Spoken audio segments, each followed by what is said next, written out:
Namulaklak na yung olive tree, guys. Oh. Ganda.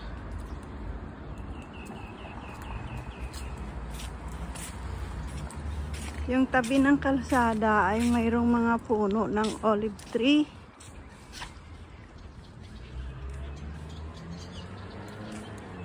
Tapos may mga hose din ng tubig sa puno.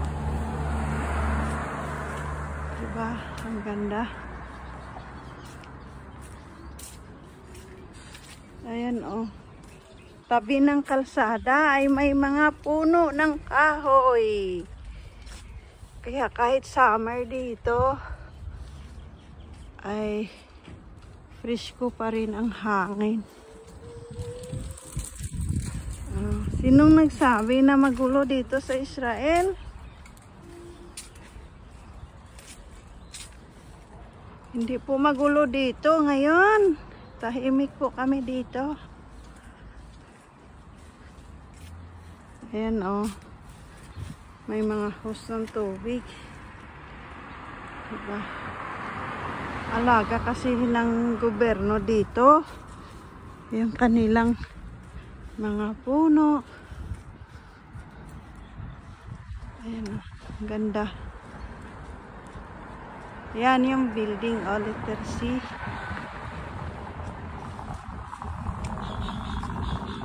Ninth floor yan.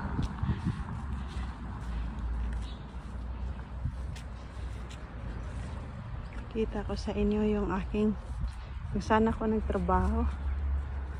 Yan nyo guys, oh, may camera. Oh, yan yung school. Napalibutan din ng camera. Pati yung building namin. Building ko saan ako nag-work. Kita nyo, nasa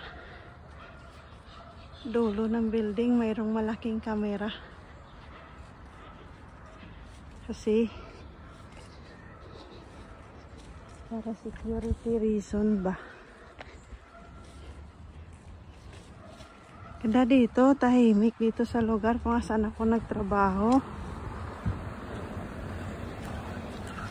Kung may napanood kayo sa akin noon na mga kahoy na mulaklak, ayan may dahon na. Yan may natitira na lang ilan na bulaklak. Yan. May Pinay dyan. Building na yan, isa. Yung alaga niya maligalig, Alzheimer. Sa lahat ng nanonood sa aking video, thank you.